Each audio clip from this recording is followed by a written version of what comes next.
میرے ساتھ بیٹھ کے آج کمٹ کیجئے سینٹ کے اندر صادق سنجانی کے لیے جب آپ کے 14 ووٹ ادھر سے ادھر ہو گئے تھے آپ اس کی تحقیقات کریں گے اور ان کو اٹھا کے جیلوں کے اندر پھینکیں گے یا پیچھے نہیں ہٹیں گے. میرے ساتھ کریں آج اس بات کی کمٹمنٹ کہ آپ لوگ جو ووٹ کو عزت دو کی بات کرتے تھے آج وہ ووٹ کو عزت دو کدھر گیا ہے, اور جن جنرلوں کے نام جو ہیں وہ آپ کے قائد نواز شریف صاحب نے گجرانوالہ کے اندر لیے تھے, آتے ساتھ ہی پہلے ہفتے کے اندر ان کے ہاتھوں کے اندر ہتھکڑی ڈال کے آپ ان کو اندر کریں گے. آپ میرے ساتھ یہ کمٹمنٹ کیجئے. میں سیاستدانوں کا آج سے نام ہی لینا بند کر دیتا ہوں. سیاستدان کا نام صرف اس لیے لیا جاتا ہے کیونکہ ان کو لوگ ووٹ ڈالتے ہیں. جب الیکشن میں آپ لوگ کھڑے ہوتے ہیں آپ کو ووٹ ڈالتے ہیں, آپ سے یہ ایکسپیکٹ کرتے ہیں. میں تو آپ کی جو لیڈر ہیں مریم نواز صاحبہ, ان کے ساتھ جب انٹرویو کیا تھا تو میں نے ان سے کہا تھا کہ جی کریں کمٹمنٹ کہ جیسے آپ حکومت میں آئیں گے تو جنرل باجوہ اور جنرل فیض کا احتساب آپ لوگ کریں گے. تو اس کے بعد خاموشی آ گئی. صاحب نے لندن میں نام لیا تھا لیکن ظاہری بات ہے پھر شہباز صاحب کو ایک ارجنٹ فلائٹ لینی پڑ گئی اور انہوں نے کہا بھی, ہاں جی, اور وہ پریس کانفرنس کی اور اس میں انہوں نے کہا کہ جی میں بھاگا نہیں جاتا, میں جہاز میں جاتے ہیں. اور وہ شہباز صاحب نے تو میں اس لیے عظمت صاحبہ کو جہاز میں بٹھا کے لے کے جا. ہاں نہیں, وہ جہاز میں وہ واقعی نہ جانا پڑ جائے. بٹ ایک عظمت صاحب مجھے پتا ہے, میں ذرا لاسٹ سیگمنٹ ہے, میں ذرا چاہ رہا ہوں اس پہ ایک بات فیکٹ ہے کہ کیا واقعی ایسا ہے کہ ہمارے ملک میں حقیقی اقتدار کو حاصل نہیں کر سکتا جب تک اس کو قبولیت کا فیکٹر نہ حاصل ہو, اور خاص طور پر اسٹیبلشمنٹ کی جانب سے یہ ایک فیکٹر ہے. Is it a ground reality? There is no denying the fact. لیکن پرابلم یہ ہے کہ جب یہ قبولیت آتی ہے تو تمام وہ چیزیں جس میں جب یہ قبول نہیں ہوتے اور جس میں اس وقت یہ آواز اٹھاتے ہیں اس کی طرف سے آنکھیں پھیر لی جاتی ہیں. یہ لاقانونیت, یہ جانتے ہیں اس بات کو کہ آنے والے الیکشنز کی کریڈیبلٹی میں سویر سوالیہ نشانات ہیں. عظمہ صاحبہ جانتی ہیں اس بات کو. میں قسم کھا سکتا ہوں اس بات کو کہ اگر یہ میرے ساتھ پرائیویٹلی بیٹھیں گی تو یہ ایکسیپٹ کریں گے اس بات کو کہ 2024 کے الیکشنز کی کریڈیبلٹی پہ بہت بڑے سوالیہ ہیں. بٹ دے ول ناٹ سے اٹ آن پبلک. ابھی بھی نہیں کہیں گی. بٹ ایک بات, کیا عظمہ بخاری صاحبہ 2024 کا انتخاب 2018 کے انتخاب سے بہتر ہوگا, اس کی کریڈیبلٹی زیادہ ہوگی؟ بالکل ہوگی اور ہونی بھی چاہیے. یہ قطعی طور پر, اچھا میرا یہ ایک وہ ہے کہ بہت کوئی انٹرنل پارٹی کی بات ہو تو وہ میں ظاہر ہے پبلکلی اور پرائیویٹلی شاید مختلف ہوتی ہے, لیکن جو پرنسپل چیزیں ہیں وہ میری کبھی بھی پبلک پرائیویٹلی مختلف نہیں ہوتی. پہلی تو بات یہ ہے کہ 2024 کا الیکشن اگر صرف اس لیے کریڈیبل ہے کہ عمران خان کو اور اس کے جتنے دہشت گرد ونگ ہے جو اس کا, ان کو کھلی چھٹی دے دی جائے جو ہے وہ, اور ان کو صرف اس لیے چھوڑ دیا جائے کہ چونکہ الیکشن کی کریڈیبلٹی بنانی ہے, تو آئی ایم سوری یہ تو نہیں ہو سکتا نا, یہ نہیں ہوگا.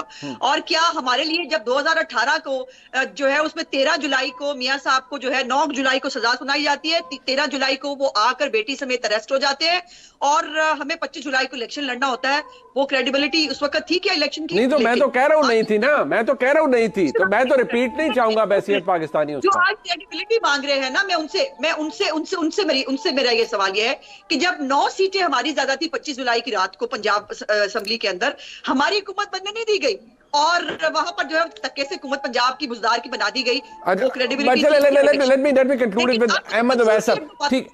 کرنا ہے. منصور صاحب شاید میں دوبارہ کوشش کرتی ہوں کہ میں اپنا پوائنٹ آف ویو سمجھا سکوں. میاں صاحب اتنا ٹائم نہیں ہے گا باجی, تو کہہ رہے ہیں میاں صاحب یہی تو کہہ رہے ہیں کہ میرے پروگرام میں کر لینا آگے چاہیے, یہی تو گزارش کر رہے ہیں وہ, اور ایک دفعہ نہیں. آپ نے دیکھ لی, ٹاک شو آپ نے دیکھا, اور جس طرح اونچا بول کے یہ جو خاتون ہے یہ اپنے آقاؤں کو خوش کرنے کی کوشش کر رہی ہے کہ یہ پھر یہ اس انٹرویو کی ویڈیو چلائے گی جا کے مریم نواز شریف صاحبہ کے سامنے کہ یہ دیکھیے ملکہ عالیہ, میں نے آپ لوگوں کی مدد سرائی میں آج جو ہے وہ کمال سے کمال کر دیا. اور پھر منصور جو ہے وہ جب پھر اس نے آگے سے جوابات شروع کیے, پھر اس نے کہا کہ جی آپ لوگ جو ہیں اسٹیبلشمنٹ کے کاندھے پہ سوار ہو کر آ رہے ہیں. پھر وہ کہے نا وہ بیانیہ کدھر گیا آپ کا, وہ جو بیانیہ ادھر آپ نے وہ ووٹ کو عزت دو والا, اور پھر وہ وہاں پہ بیٹھ کے ایون فیلڈ میں بیٹھ کے جو یہ بڑے منہ والا جو آیا ہے ان کا بڑا نواز شریف, اس نے جو وہاں سے پھر وہ جو ایک احتساب کا جو نعرہ بلند کیا تھا, تو پھر اس کی بتی گل ہو گئی. اس کی بتی یہاں پہ آ کے جو ہے وہ اب منہ چھپاتا ہوا پھر رہا ہے. یہ ادھر رائے ونڈ میں میرا خیال چھپا ہوا بیٹھا ہوا ہے کہیں. آپ نے الیکشن کا دور ہے, جلسے اس کی بیٹی کر رہی ہے, یہ سامنے نہیں آ رہا. اور کیا گارنٹی ہے ان کی کہ اسٹیبلشمنٹ کے ساتھ یہ دوبارہ جو ہے وہ سلوک روا رکھیں گے؟ یہ اپنے ناظرین کرام تجوریوں کے منہ جو ہیں وہ بھریں گے, یہاں سے ڈالر لے کے جائیں گے بیرون ملک, اور وہاں پہ ایون فیلڈ میں انہوں نے گزارے کرنے ہیں وہاں پہ, اور جو باقی لوگ ہیں انہوں نے اپنے جزیروں میں رہنا ہے. پاکستان کو جو ہے پاکستان میں ہم نے غریبوں نے رہنا ہے، یہ لوگ صرف پاکستان میں حکومت کرنے کے لیے آتے ہیں. جو یہ حکومت ان سے چھن جاتی ہے ناظرین کرام، یہ پھر دوبارہ ایون فیلڈ میں چلے جائیں گے. یہ دوبارہ جو ہے وہ جو جزیروں کے مالک ہیں وہ جزیروں میں جا کر بیٹھ جائیں گے، وہاں پہ اپنی مچھلیاں پکڑیں گے، بوٹوں میں سیر کریں گے، اور اس پاکستان کو جو ہے ہم غریب جو ہیں ہم نے ہی اس کو سہارا دینا ہے. تو ناظرین کرام کوشش کیجئے کہ جو 8 فروری کو جو انہوں نے ایک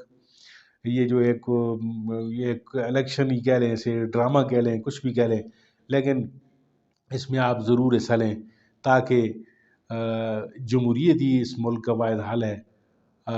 ناظرین کرام آپ کا بہت بہت شکریہ، آپ نے میری ویڈیو دیکھی. میرے اس چینل کو ضرور سبسکرائب کیجئے اور میری ویڈیو کو لائک بھی ضرور کیجئے. آپ کو